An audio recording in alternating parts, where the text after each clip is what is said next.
Good evening. Today we'll be presenting our communication strategy proposal for JNT Malaysia. My name is Amisha, and joining me today are my group mates Madiha, Farah, Alia, Jiha, and Alena Balkis. Together we've analyzed JNT Malaysia's current communication challenges and developed a practical, transparency-driven solution to help rebuild customer trust. We hope our presentation gives you a clear picture of the problem and, most importantly, how we propose to fix it. Let's get started. First and foremost, Journey Malaysia is a top courier service, but they're facing a real trust crisis. Customers keep reporting damaged parcel, late deliveries, rude drivers, and inaccurate tracking. A viral video from Ipoh Perak warehouse showing mishandling packages made things even worse. At the heart of it, a communication breakdown. Complaint goes unanswered for days, tracking misled instead of informed. During peak seasons like Hari Raya or big sales, sorting hubs become overwhelmed, making delays even worse. So we're proposing a transparency-first strategy, respond to complaints in hours, not days, provide accurate and real-time tracking, and address the driver conduct issues openly. What are the impact? Faster resolution, better transparency, and rebuild public trust through measurable improvement. This isn't just a quick fix or PR move. It's a foundation for long-term credibility. To identify and prioritize stakeholders affected by JNT delivery issues, we use the Power Interest Matrix. Stakeholders are categorized according to their level of influence over the company and their level of interest in the issue. This allows JNT to determine which stakeholders require the most attention and communication during a service crisis. The first category consists of primary stakeholders under the Manage Closely quadrant. This includes parcel receivers, online businesses, JNT management, delivery riders, and warehouse staff, as well as e-commerce platforms.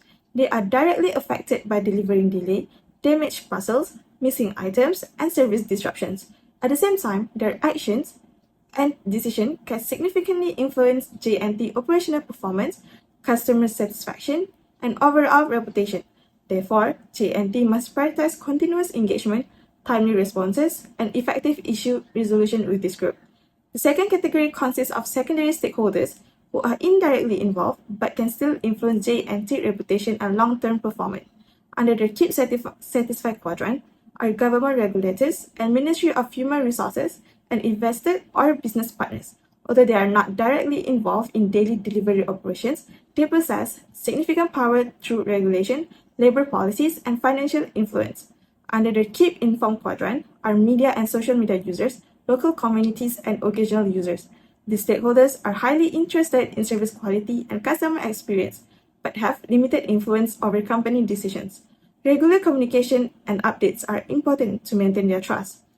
Finally, under the Monitor quadrant are the general public, non-regular JNT users, and industry observers. While they have lower interest and influence, their perceptions can become important if delivery issues receive wider public attention. Therefore, JNT should continue monitoring their concerns and engagement levels. This stakeholders mapping helps identify which group require the highest level of attention when addressing delivery-related issues.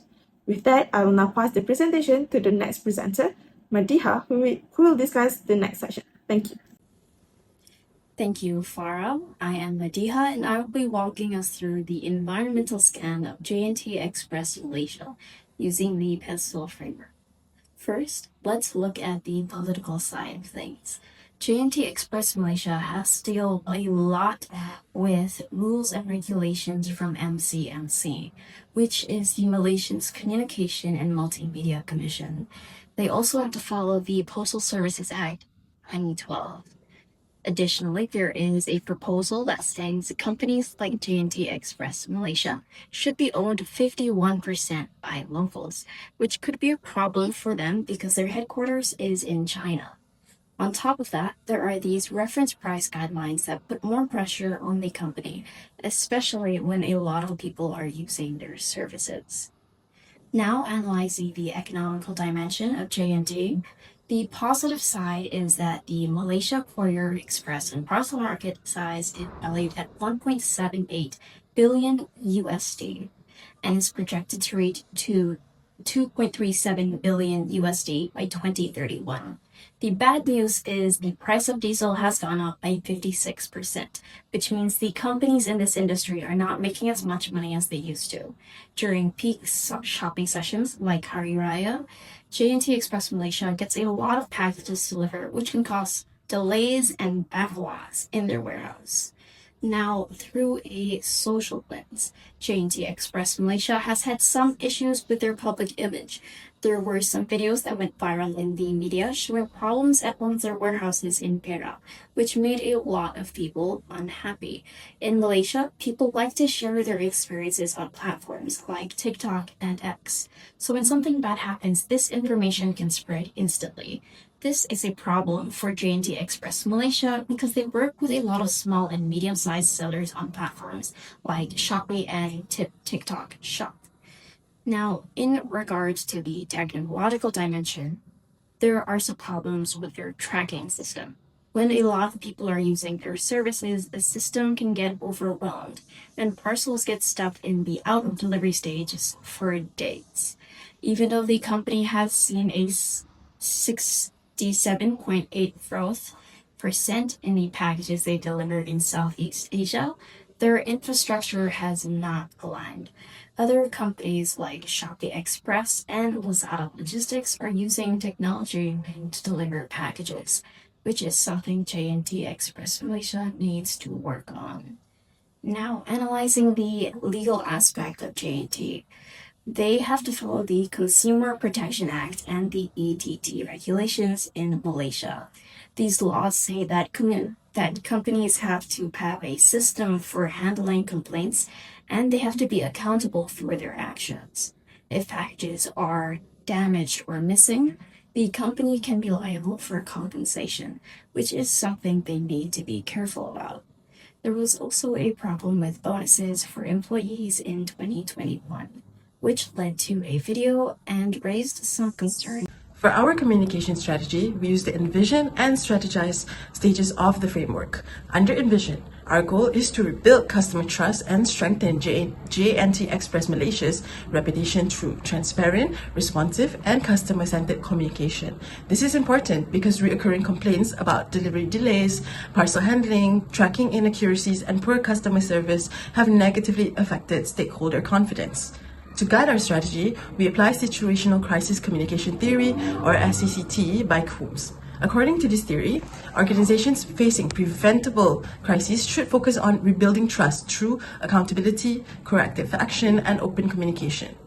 Based on this framework, we propose a transparency first reputation recovery strategy consisting of 4 key pillars: acknowledge and respond to customer concerns promptly, communicate corrective actions and service improvements, strengthen two-way stakeholder engagement through social media and customer support channels, and improve employee advocacy through internal communication and training. Together, these strategies help GNT rebuild credibility, improve stakeholder relationships, and restore public trust. To rebuild customer trust and improve JNT Express's reputation, we selected a few communication tools that focus on transparency, responsiveness, and stakeholder engagement.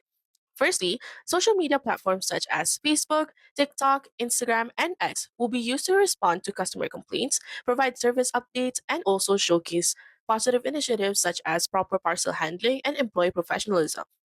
Since many customers share their experiences online, social media allows JNT Express to engage directly with their stakeholders as well as improve public perception.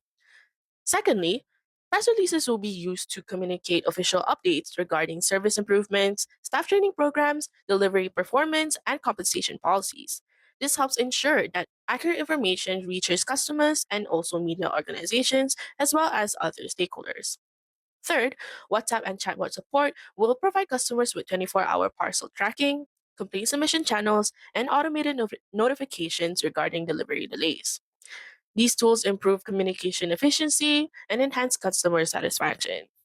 Internally, J&T Express should strengthen their employee communication through monthly staff briefings, customer service training programs, and employee recognition initiatives. Improving internal communication is essential because employees play a key role in shaping customer experiences. This proposal will be slowly implemented throughout a year, or 12 months. The first 6 months will focus on identifying any service gaps through operational audits, rebuilding public trust through several crisis communication campaigns, enhancing customer service with increased support staff and live chat support systems, training employees, upgraded parcel tracking systems, and conducting quality control inspections. The following months focus on long-term improvements. Employee welfare programs will be introduced. Customer compensation and feedback systems will be upgraded and enhanced, and brand reputation campaigns will be launched through collaborations with influencers, business partners, and e-commerce sellers. A loyalty program will then be developed to further improve customer retention, and lastly, a final evaluation of the KPIs and future improvement planning. Next up, the total estimated budget is 4,450,000 ringgit. Major allocations include 800,000 ringgit for tracking system improvements, 500,000 ringgit in customer service enhancements, 400,000 ringgit for each for employment training and brand reputation campaigns, and another 400,000 set aside as a contingency fund. Resource allocation will involve multiple departments. Operations will oversee audits and quality control. HR will manage training and employee welfare. IT will handle system upgrades and feedback platforms. Customer service will manage complaints and compensations. PR will lead trust recovery efforts. Marketing will oversee campaigns and loyalty programs, while senior management will monitor performance and evaluate results. Overall, we expect several outcomes following the 12-month implementation schedule, including reduced customer complaints, improved customer service response rate, an improved employee satisfaction rate, and to strengthen the brand's reputation, to name a few. And to wrap it up, JNT Malaysia has a real huge trust problem right now, but it's still fixable. Customers don't expect perfection, they just want honesty. And right now, JNT isn't giving them that. Late replies, fake tracking updates, and silence when things go wrong. Our strategy fixes that. Respond in hours, not days. Tell the truth about all the delays and own the mistakes publicly. It's simple, it's not expensive, and it's the only way for them to earn the customer trust back. And that is all from us. Thank you.